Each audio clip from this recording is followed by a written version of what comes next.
में बढ़ते अपराधों व असामाजिक तत्वों को रोकने के लिए पुलिस ने कमर कस ली है और अपराधी चाहे जितना भी शातिर क्यों न हो, उसे बख्शा नहीं जाएगा। यह बात मंगलवार को जिला मुख्यालय स्थित DRDA सभागार में SP ऊना अरजीत सिंह ठाकुर ने मीडिया कर्मियों से कही। उन्होंने कहा कि लोगों द्वारा सुरक्षा के नाम पर या जंगली जानवरों के भय के नाम पर हथियारों के लाइसेंस प्राप्त कर लिए जाते हैं और आए दिन बेखौफ इन लाइसेंस हथियारों के इस्तेमाल से लोगों की जानें जा रही हैं। उन्होंने कहा कि इस बात को उन्होंने गंभीरता से लेते हुए जिलाधीश ऊना के साथ बैठक की और इस बात की जानकारी हासिल की कि जिला में 268 ऐसे लोग हैं जिनको हथियारों के लाइसेंस दिए गए हैं और जिनके ऊपर प्राथमिकी दर्ज है। ऐसे में उन्होंने निर्णय किया है कि लाइसेंस हथियारों की जांच के लिए SDM के नेतृत्व में जांच कमेटी बनाई जाएगी और इस जांच कमेटी के मुखिया SDM रहेंगे, जिसमें संबंधित क्षेत्र के DSP और SHO तथा तहसीलदार जांच कमेटी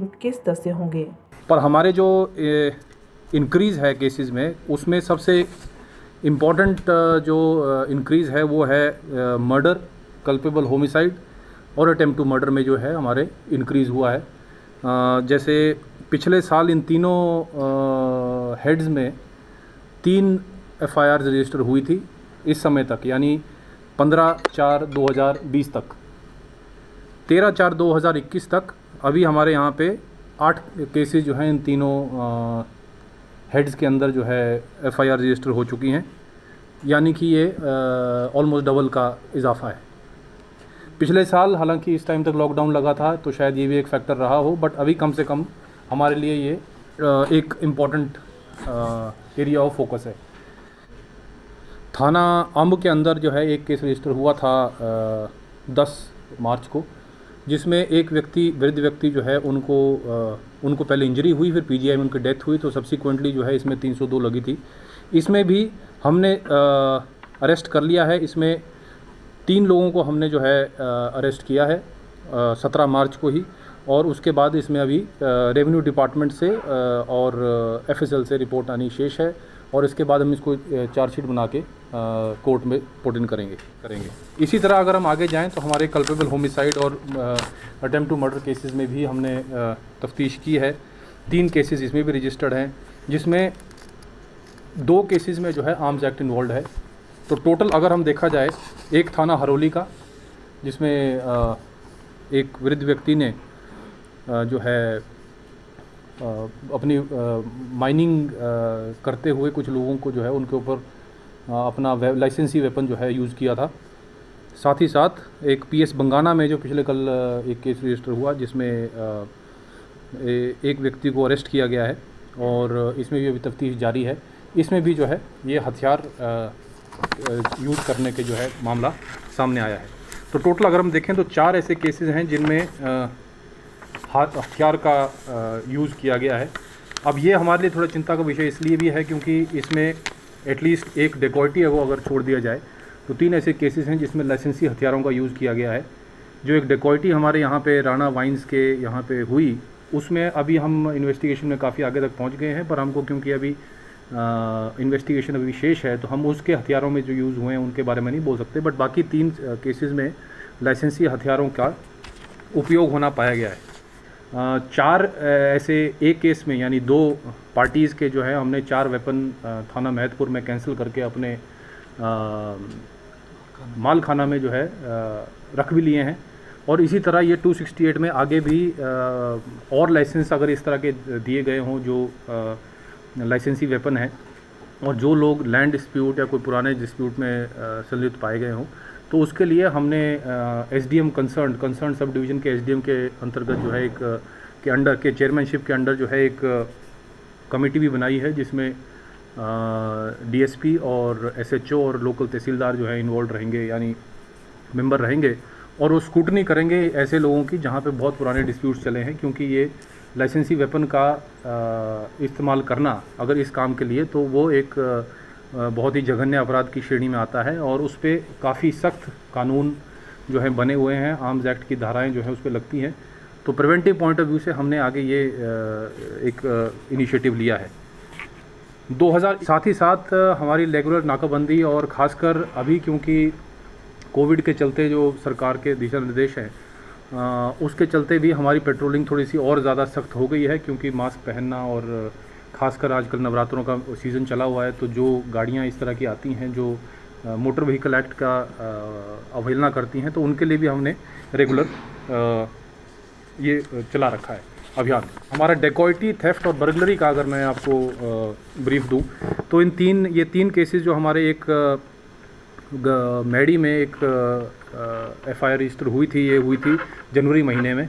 उसमें कुछ अनजान लोगों ने जो है कुछ पैसे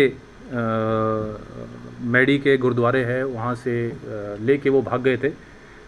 इसमें अभी तक अगर इन्वेस्टिगेशन देखा जाए तो इसमें हमको कुछ लीड मिली है ज़रूर।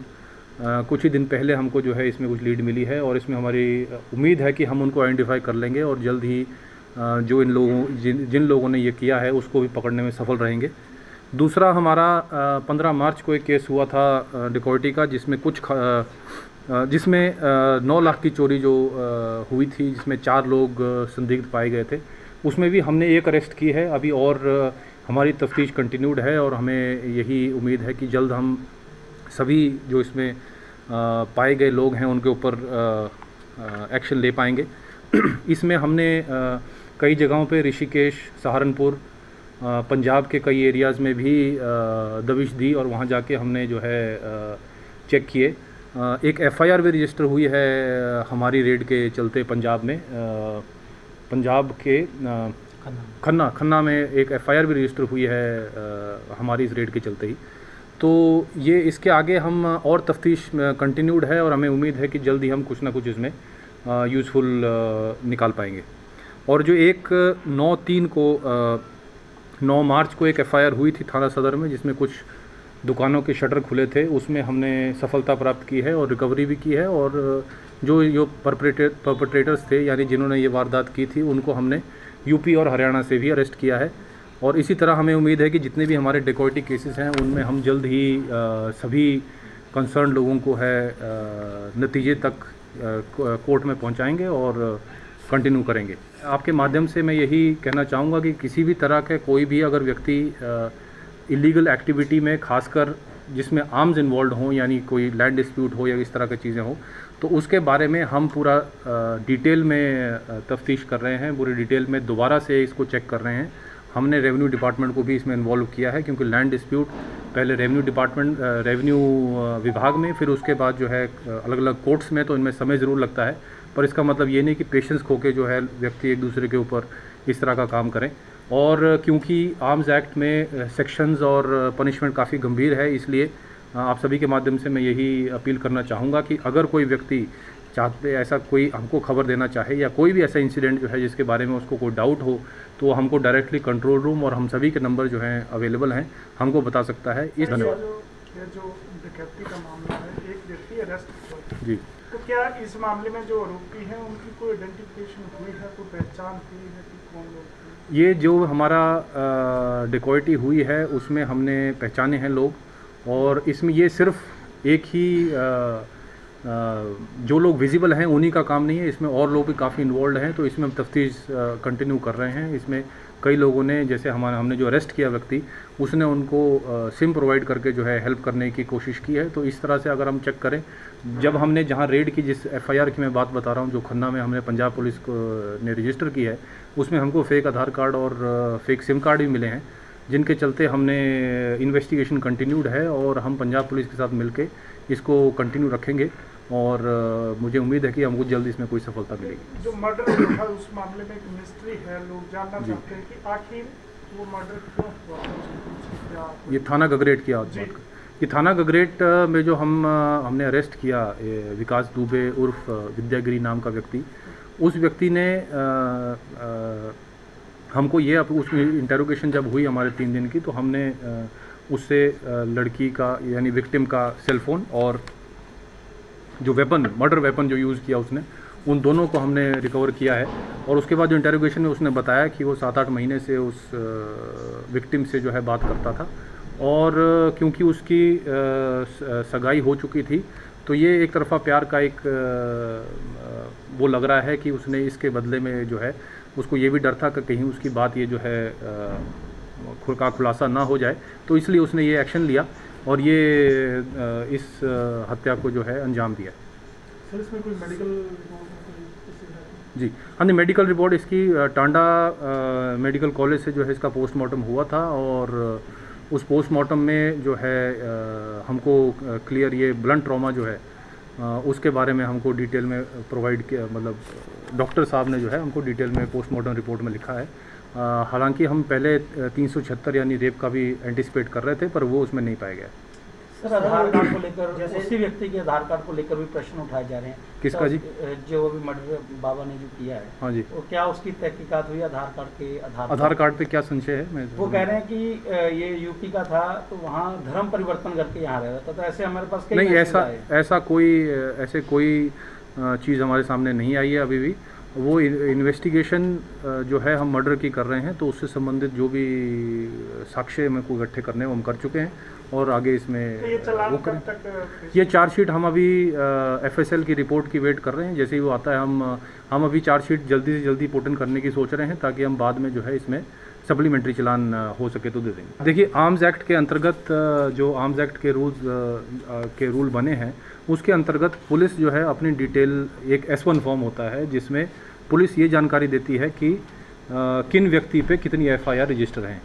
हालांकि कुछ लोगों को ये भ्रम ज़रूर है कि शायद पुलिस रेकमेंड करती है। ऐसा कोई प्रावधान नहीं है आर्म्स एक्ट के अंतर्गत कि पुलिस को रेकमेंड करना या ना रेकमेंड करना है। ये प्योरली लाइसेंसिंग अथॉरिटी जो है, गन लाइसेंसिंग अथॉरिटी, उनके ऊपर प्रेरोगेटिव पे होता है। तो हमने ये इनकी सिफारिश की है कि इन लोगों के लाइसेंस जो है कैंसिल किए जाएं। और वो चर्चा जब मैंने डिप्टी कमिश्नर के साथ की है, तो हमारे यहाँ पे SDM के चेयरमैनशिप में जो हमने वो बनाया, कमेटी बनाई है, तो उससे हम उम्मीद करते हैं कि जल्द से जल्द जो है हम और भी ऐसे पोटेंशियल डेंजरस सिचुएशंस को रोक पाएंगे समय। उन्ना से आपका फैसला टीवी के लिए जिला ब्यूरो चीफ जीवन शर्मा के साथ संवाददाता विपिन साजन की रिपोर्ट।